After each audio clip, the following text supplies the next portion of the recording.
हम खुदावंद के कलाम में से आज देखेंगे हिजकिय्याह की किताब और उसका 3रा बाब और उसकी आयत नंबर 22 से आयत नंबर 27 तक। हिजकिय्याह 3रा बाब और आयत नंबर 22 से आयत नंबर 27 तक।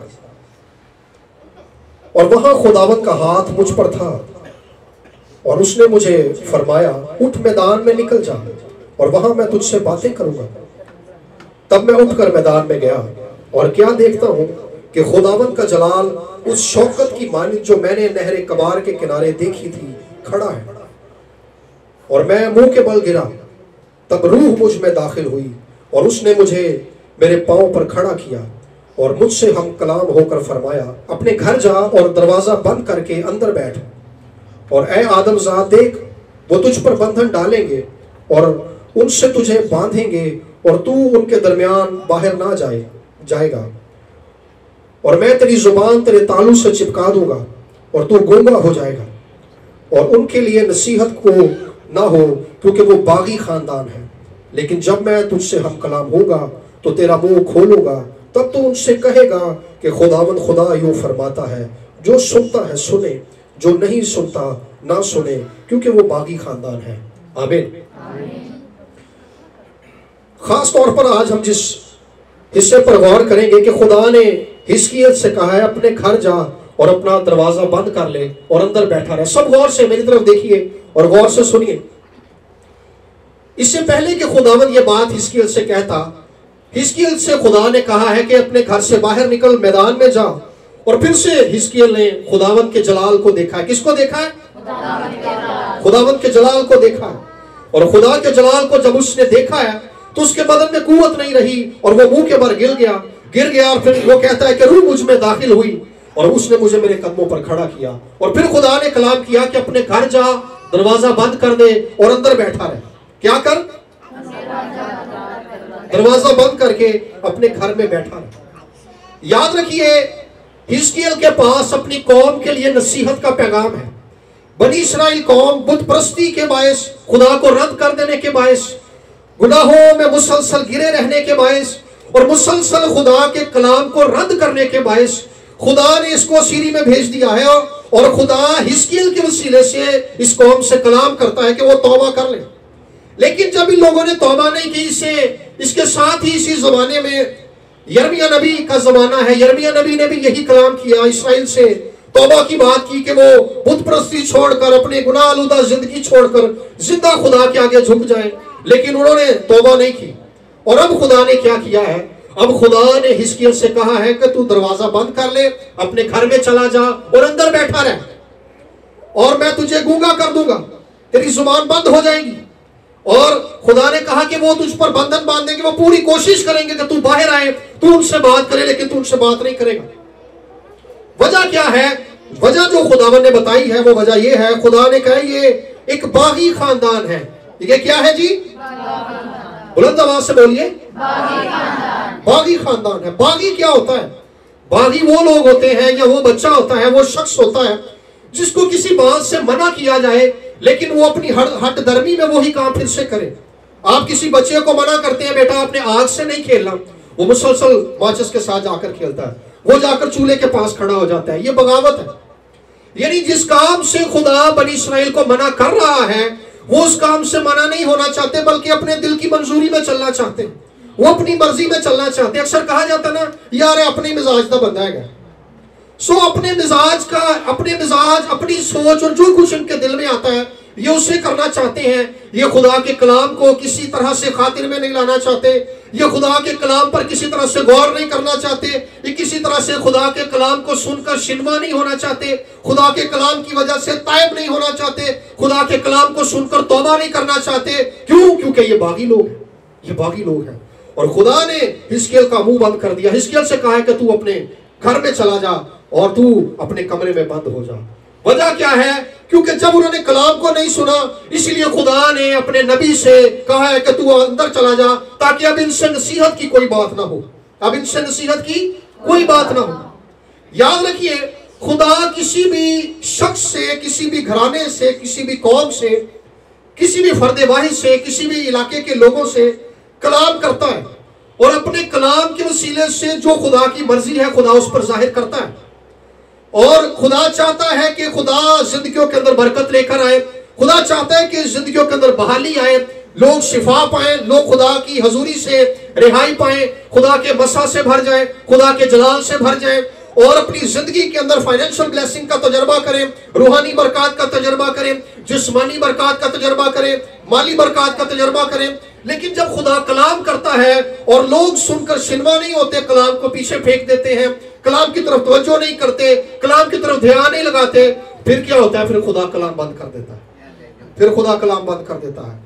और ये नहायत ही एक तकलीफदेह हालत है, ये नहायत ही तकलीफदेह हालत है कि किसी शख्स से खुदा बात करना छोड़ दे, किसी कलीसिया से खुदा बात करना छोड़ दे, किसी कौम से खुदा बात करना छोड़ दे, किसी ईमानदार से खुदा बात करना छोड़ दे, किसी खादिम से खुदा बात करना छोड़ दे, किसी बेटी से, किसी बेटे से, किसी नौजवान से खुदा बात करना छोड़ दे।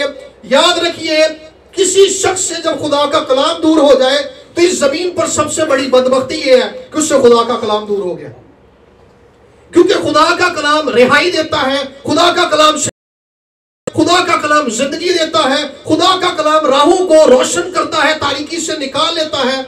लेकिन जब खुदा का कलाम नहीं मिलता तो जिंदगियों के अंदर बंजरपन आ जाता है। तो जब कलाम नहीं मिलता, जब किसी शख्स को कलाम नहीं मिलता तो ना तो उसकी जिंदगी में शिफा आ सकती है, क्योंकि कलाम में लिखा है कि वो अपना कलाम नाजिल फरमाकर शिफा देता है। जब कलाम नहीं मिलता तो इंसान तारीकी में चलता रहता है और खुदा उसे उसी की हालत में छोड़ देता है, क्योंकि कलाम हमें खुदा के नूर को हम पर चमकाता है, कलाम नूर है। जब कलाम मिलता है तो उसके वसीले से रिहाई आती है। लिखा है कि सच्चाई से वाकिफ हो तो सच्चाई तुम्हें आजाद करेगी, क्योंकि कलाम सच्चाई है। सो जब कलाम नहीं मिलता तो रिहाई भी नहीं मिलती, इंसान कैद के अंदर, हमें समझ नहीं, हम कहते हैं यार समझ नहीं लगती पी कि की हो रहा है, मुसलसल हालात खराब ही हो जा रहे हैं। हम बाइबल पकड़ते हैं लेकिन बाइबल को पढ़ते हैं, बाइबल की समझ नहीं आती। कलाम सुनने के लिए चर्च में जाते हैं तो सुने हुए कलाम से हमें कोई फायदा नहीं होता। हम कलीसिया के अंदर आते हैं, कलीसिया में आने से हमें कोई फायदा नहीं होता। घर में जब बाइबल पढ़ते हैं, घर में बाइबल पढ़ने से कोई फायदा नहीं होता। जब कलाम बंद हो जाता है तब ऐसा होता है कि कलाम की समझ ही नहीं आती, कलाम ज़हन में बैठ ही नहीं रहा, कलाम से कोई फायदा ही नहीं हो रहा। दुआ भी करते हैं, कलाम को पढ़ते भी हैं, किताबें भी पढ़ते हैं कि किसी तरह से हमें कलाम की समझ आ जाए, कलाम से हमें बरकत मिले, लेकिन कुछ नहीं होता। वजह क्या है? क्योंकि कलाम हट गया है। और ये इसीलिए होता है क्योंकि इंसान जब अपने दिल को सख्त कर लेता है, इंसान अपने दिल को खुदा के कलाम की वजह से शिनवा नहीं होने देता, तौबा के लिए अपने आप को खुदा के आगे झुकाता नहीं है, तो खुदा अपना कलाम बंद कर देता है, खुदा अपना कलाम बंद कर देता है। और इस कौम के साथ खुदा ने यही किया कि खुदा ने इसके से कहा कि अब तू अंदर चला जा। अब वो इस बात के आरजूमंद होंगे, वो इस बात की ख्वाहिश करेंगे कि तू उनसे कलाम कर, लेकिन तू कमरे में बंद रहे, तू अपने कमरे में बैठा रहे।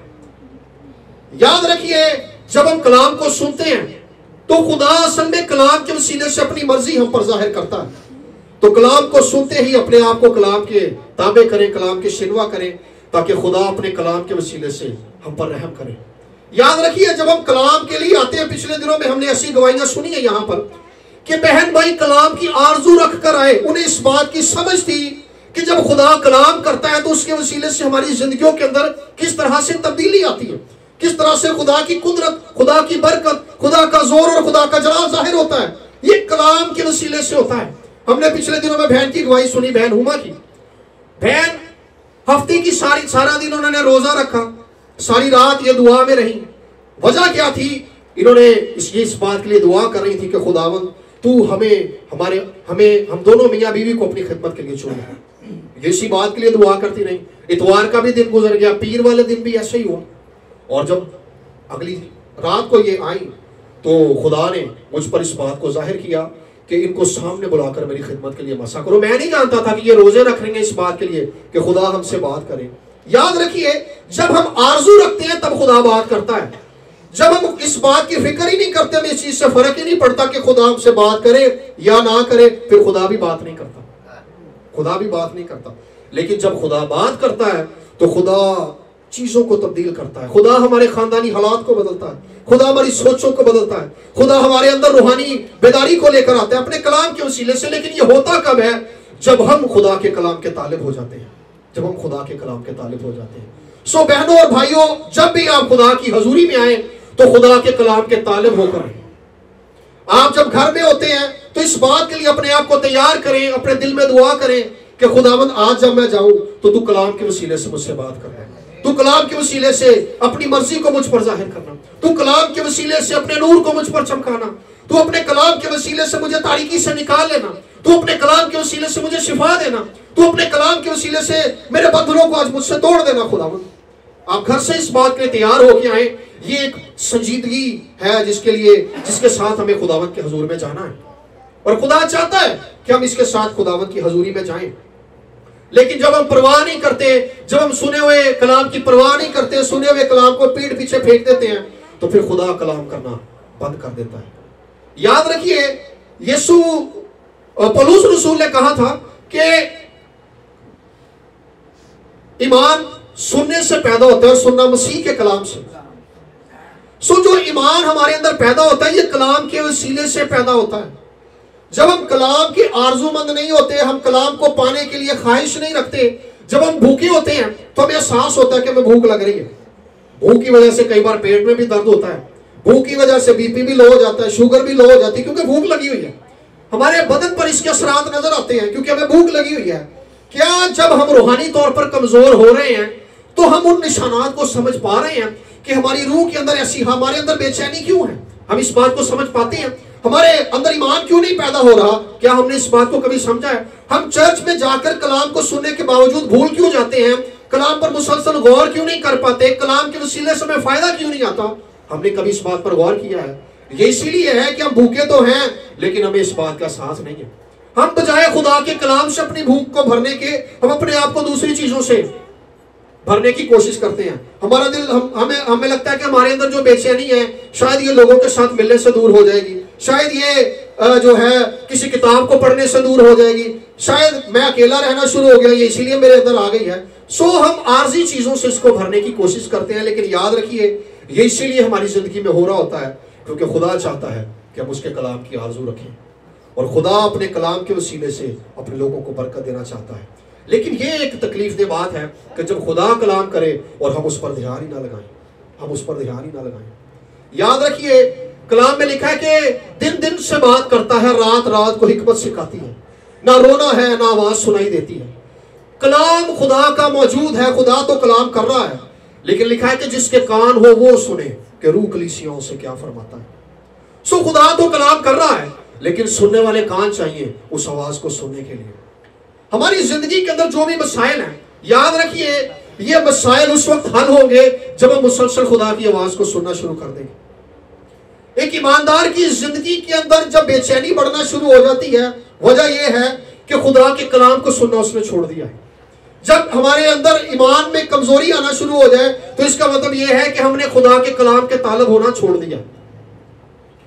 जब हमारे अंदर से मायूसी बढ़ना शुरू हो जाए, हमारे अंदर खौफ बढ़ना शुरू हो जाए, खदशात बढ़ना शुरू हो जाए, चीजों को लेकर हमारे अंदर कंफ्यूजन पैदा होना शुरू हो जाए, याद रखिए हमें कलाम के तालब होने की जरूरत है। आइए आज मैं अपने आपको भी इस बात के लिए उभारूंगा कि हमने खुदा के कलाम के तालिब होना है, खुदा के कलाम के तालिब होना है। और इससे पहले कि खुदा हमसे भी अपने कलाम को दूर कर ले, हमसे भी अपने कलाम को बंद कर ले, मैंने पहले अर्ज की कि ये बहुत बड़ी बदबख्ती है किसी इंसान के लिए कि खुदा का कलाम ही उससे ना मिले, क्योंकि कलाम ही के वसीले से तो उम्मीद मिलती है। मैं अक्सर एक बात कहता हूं कि खुदा किसी का तरफदार नहीं है। ये असल में मैं इसलिए कहता हूं क्योंकि ये बाइबल मुकद्दस में लिखा है, खुदा किसी का तरफदार नहीं है। हम यहाँ पे गवाहियां सुनते हैं, हम बहुत सी गवाहियां सुनाते भी हैं यहाँ से पैगामात में। ये इसीलिए है क्योंकि हम बहन भाइयों को इस बात को बताना चाहते हैं कि खुदा आपसे भी उतना ही प्यार करता है जितना वो उन बहन भाइयों से करता है जिनकी जिंदगी में खुदा शिफा के या फाइनेंशियल मौजे करता है या दूसरे मौजे होते हैं। लेकिन कई बहन भाई ये सोचते हैं यार वो खास ही बंदे होते हैं जिन्हों की जिंदगी से कोई मौजा होता है। ऐसा नहीं है। खुदा अपनी कुदरत को हम सबकी जिंदगी के अंदर उड़ेलना चाहता है। खुदा किसी का तरफदार नहीं है, ये बाइबल में लिखा हुआ है। खुदा किसी का, बुलंद आवाज से बोलिए, खुदा किसी का तरफदार नहीं है, खुदा किसी का तरफदार नहीं, खुदा किसी का तरफदार नहीं है।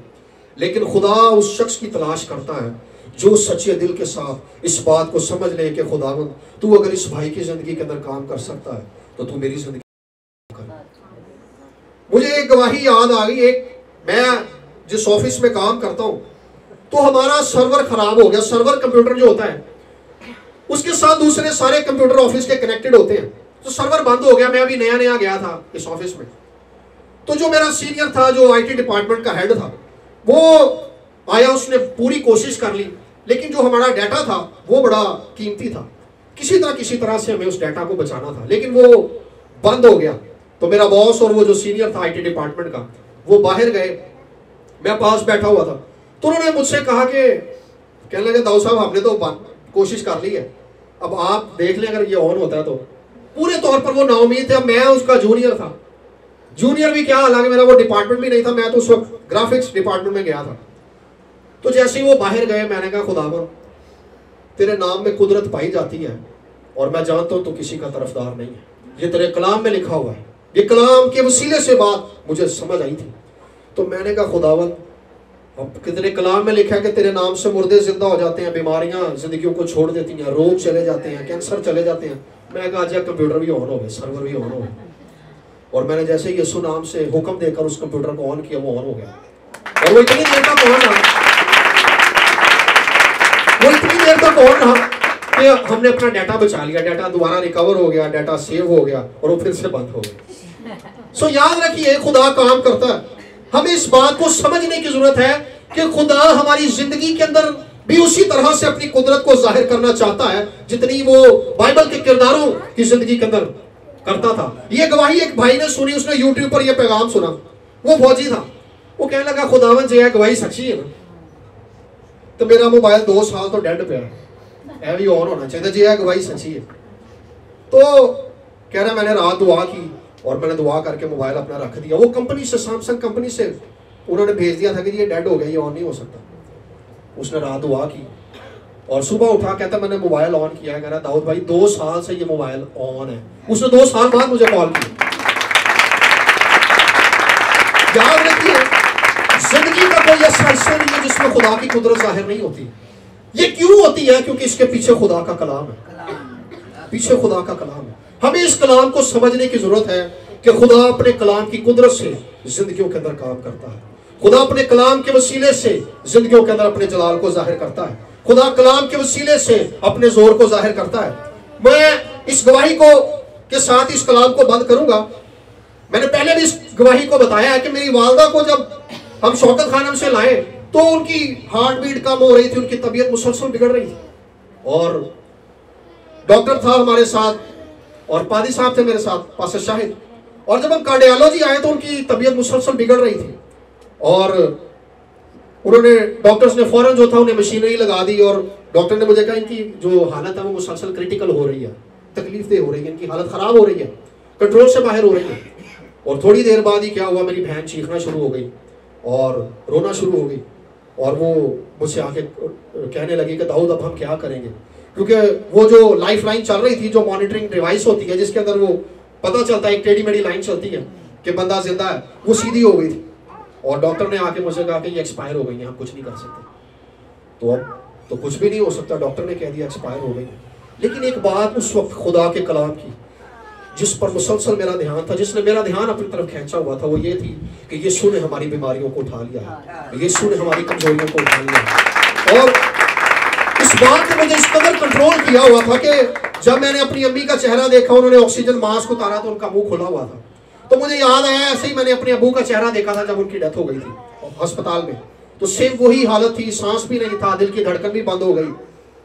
और पादी साहब मुझे कहने लगे कि यार तू बाहर जा, तू हॉस्पिटल के बाहर जाकर घुटनों के बल होकर दुआ कर, मैं इन्हें भी अंदर संभालूंगा, छोटे बहन भाइयों का अंदर दुआ भी करेंगे।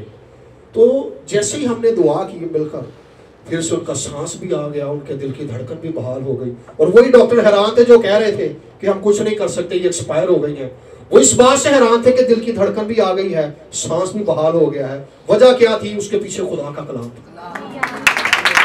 उसने आप हमारी कमजोरियां उठा ली, उसने आप हमारी बीमारियां उठा ली। सो याद रखिए खुदा अपने कलाम को हर तरह के हालात के अंदर पूरा करता है, अगर लोग उसके कलाम के तालिब हो जाएं, अगर लोग उसके कलाम के शिनवा हो जाएं। सो मेरे बहनों और भाइयों, मैं आज आपको इस बात के लिए उभारूंगा, खुदा हमसे बहुत तरीकों से बात करता है।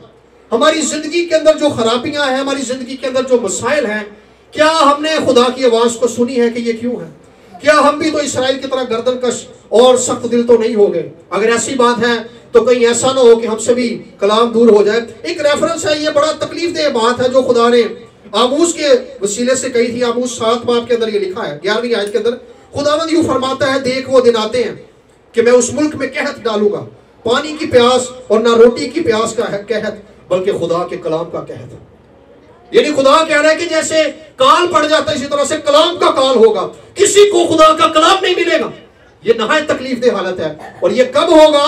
जब कोई शख्स यीशु मसीह को जो खुदा का मुजस्सम कलाम है रद्द कर देता है, उसके वसीले से भी खुदा के पास नहीं आता, उसके वसीले से भी फजल को कबूल नहीं करता, उसके वसीले से भी फैज नहीं पाता, तो कलाम उस पर बंद हो जाता है और उसके लिए जमीन पर दुनिया में कोई उम्मीद नहीं है। और जैसे ही खुदा ने इस कलाम को पूरा किया जो हिजकिय्याह को मिला था, और जैसे ही हिजकिय्याह की जुबान खुली, इस इसराइल के मुल्क पर, यहूदा के मुल्क पर फिर से यरूशलेम पर हमला हुआ और वो असीर होकर फिर से बाबल के अंदर आ गए।